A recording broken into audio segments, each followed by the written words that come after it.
Let me tell you, nothing quite wakes you up on a lazy Sunday afternoon like two guys in what look like police uniforms storming into your garage, guns drawn, yelling, "Hands up."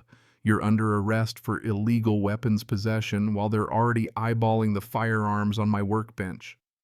I'll be honest, it almost felt like a bad reality TV prank, except their badges looked off, their authority felt off, and their nerves, well, those were real enough. If you're wondering if I froze, nah, I just got real still and real quiet because I knew deep down these jokers had no clue who they were messing with. That day, my so-called peaceful life collided head-on with the most organized HOA scam you've ever seen, and I promise you, they picked the wrong guy. You ever have one of those days where everything seems routine right up until it absolutely isn't? I was just cleaning my AR-15, the old workbench laid out neat like always, all my gear lined up, 2 Glocks, my favorite tactical shotgun stuff, most civilians probably never even seen, all legal, all documented, all squared away from years of Special Forces discipline. 25 years in the service, and now I get my kicks making sure every piece is clean, oiled, and locked up right. It's more than a collection. It's a lifetime, If you're a veteran watching this, I want to know. Have you ever dealt with an HOA or someone like this? Drop where you're from in the comments. I bet I'm not the only one. Now, these guys, if you could call them officers, tried their best to look the part. Name tags and all, but a trained eye can see the difference. Ryan Mitchell. His badge had a label maker font. The sergeant's stripes looked like they'd been ironed on 5 minutes earlier, a weird shade, and that badge number didn't match anything local. His partner, Bradley Walsh, was decked out in gear that looked like it came from a Halloween sale, cheap radios, discount tasers, you name it. Their duty belts were more mall cop than law enforcement. No real cop would touch half that junk. "Sir, you're violating HOA Ordinance 15B regarding possession of military-style assault weapons," Ryan announced like he'd rehearsed in a bathroom mirror. Meanwhile, Bradley started grabbing my handguns with such reckless handling I was surprised he didn't shoot himself in the foot. You'd think if you're going to play cop, you'd at least learn not to point a loaded weapon at your own partner, or at me for that matter. We have authority to seize these illegal firearms under neighborhood security protocols, Bradley added, voice cracking, stuffing my guns in what looked like grocery bags labeled evidence. You'd think watching someone handle your firearms like flea market junk would make a guy snap.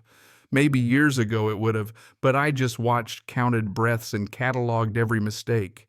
"Gentlemen, I appreciate your enthusiasm," I said, just steady, trying to keep the situation from getting truly stupid, "but maybe we should discuss proper procedure before we make this a whole thing." What they didn't know was every part of their little routine was screaming fake to me.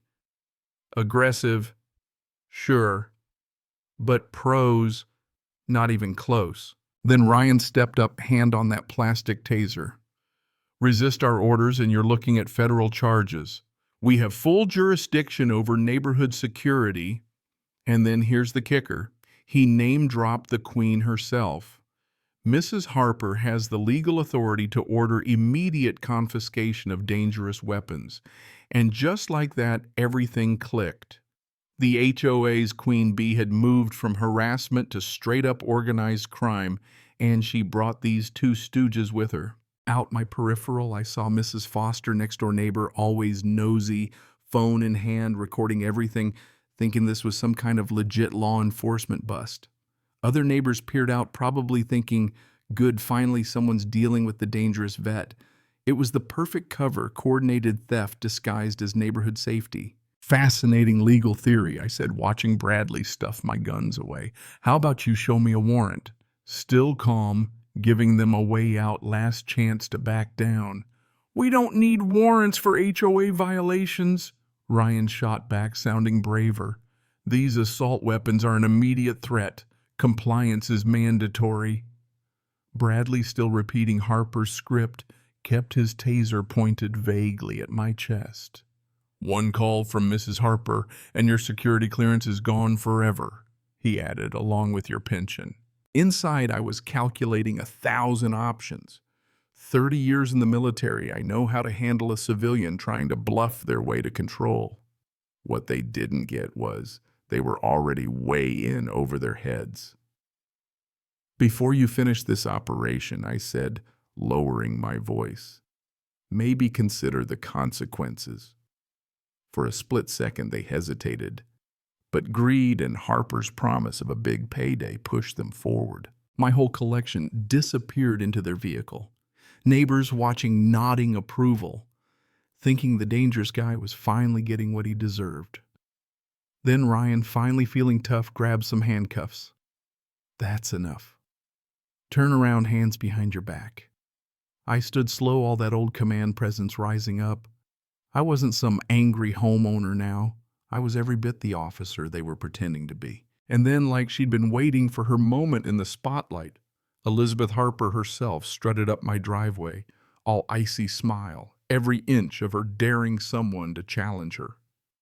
"Gentlemen, is there a problem here?" she asked, already knowing the answer. Ryan and Bradley gave her the rundown, bragging like good little soldiers. Elizabeth turned to me with this practiced, predatory grin. "This neighborhood runs under my safety protocols, Mr. Thompson," she purred. "You're not exempt." Now, if you've never dealt with a person like Elizabeth, let me just say she was the kind who weaponized bureaucracy.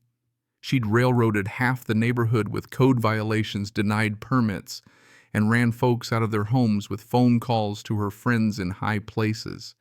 She got off on it. She leaned in, voice low, just for me.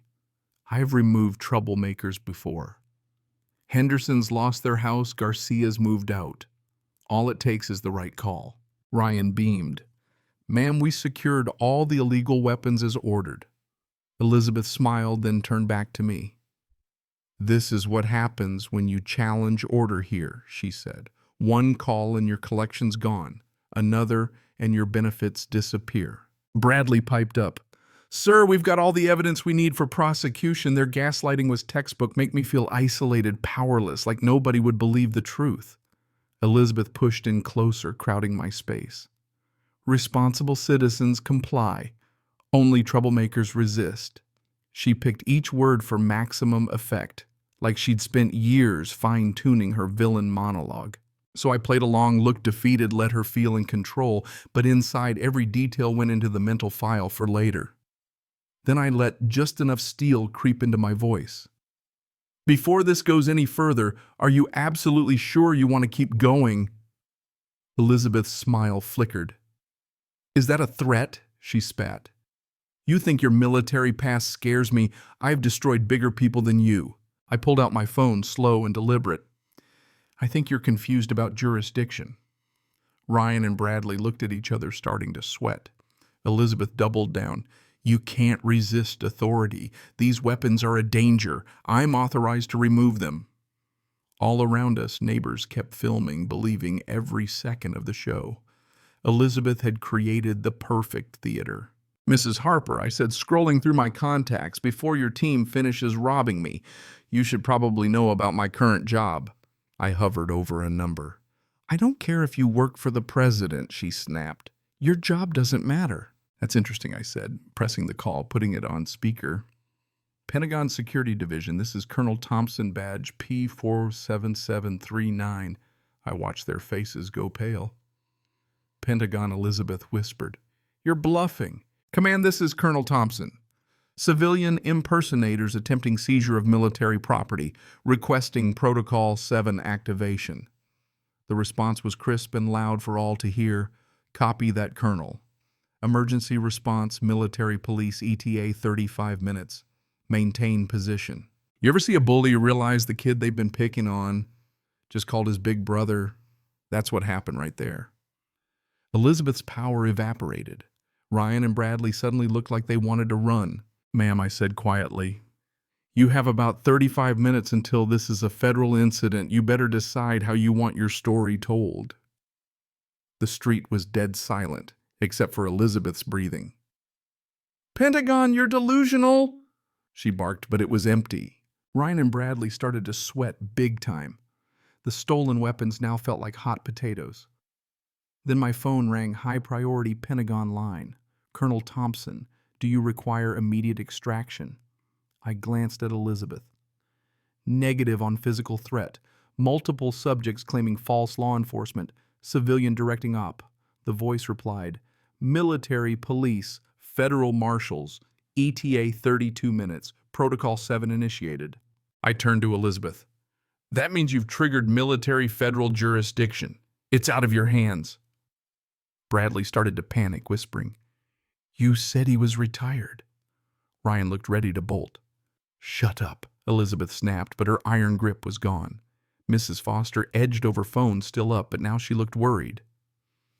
Elizabeth, why is he talking to the Pentagon? He's having a breakdown, Elizabeth protested. I addressed Mrs. Foster. Ma'am, I'm Colonel Marcus Thompson. These individuals just stole military firearms while impersonating law enforcement. Real authorities are on the way. Elizabeth started dialing frantically. Bob, get over here now. I could hear the sheriff's negative answer and her face fell. I laid it out. Federal law doesn't care about your county buddies, Mrs. Harper. This is bigger than you.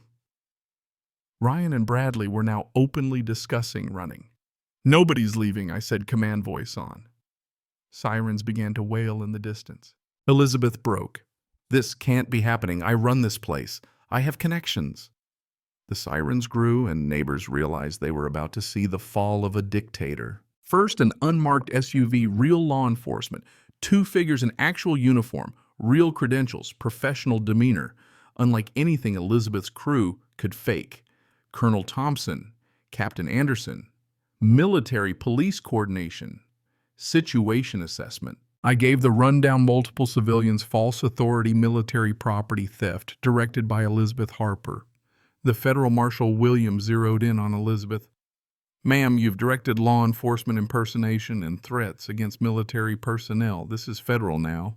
Elizabeth tried to protest. I'll call the real police, but Captain Anderson cut her off. We are the real police. Federal jurisdiction applies. Ryan and Bradley melted, stammering. We didn't know we're not cops. We're just volunteers. She paid us. Bradley blurted. She planned it, said to make an example of the military guy. Shut up, both of you. Elizabeth screamed, but it was over.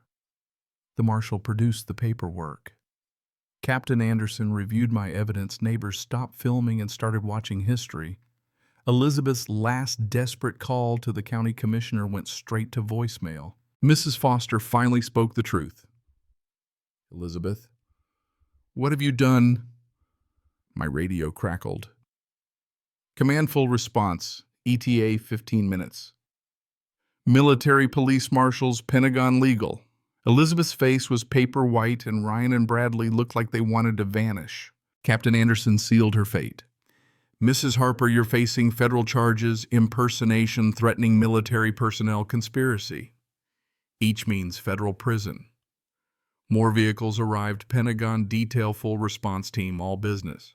Elizabeth raged. You can't militarize a neighborhood dispute. But the lead officer replied, Ma'am, threatening federal military personnel is a federal matter. You're done. Ryan and Bradley surrendered completely, hands up, spilling everything. She paid us, told us vets wouldn't fight back, said she'd ruin anybody who resisted. As they led her away, neighbors let out a breath they'd been holding for years. Mrs. Foster called out. Finally, someone shut her down. Phones captured every second. Elizabeth's empire was done. Federal process was a clinic evidence collected chain of command official statements. Ma'am, the lead officer said you just threatened a Pentagon liaison. Your local influence means nothing. My actions became Pentagon training protocol for protecting military families. Elizabeth's criminal conspiracy was picked apart: financial fraud, civil rights violations, organized harassment. She faced 5 years in prison, foreclosure, and ruin. Her 2 goons got lighter sentences in exchange for testimony, plus a lifetime ban from any security work. The best part: the very next HOA meeting voted in new leadership policies to protect veterans and their rights. The whole neighborhood turned around, property values up, a real sense of peace. Elizabeth's house, bought by a military family proud to fly the flag, legal firearms, in plain view, no more intimidation. Looking back, I told the news military protocol exists for a reason. The next time a neighborhood bully thinks about targeting veterans, maybe they'll remember what real authority looks like. federal precedent set, community restored, constitutional rights protected. So let me ask you, what do you think? Should HOAs have the power to harass military families, or did justice finally win out? Drop your thoughts below, tell me where you're watching from, and share your own HOA stories.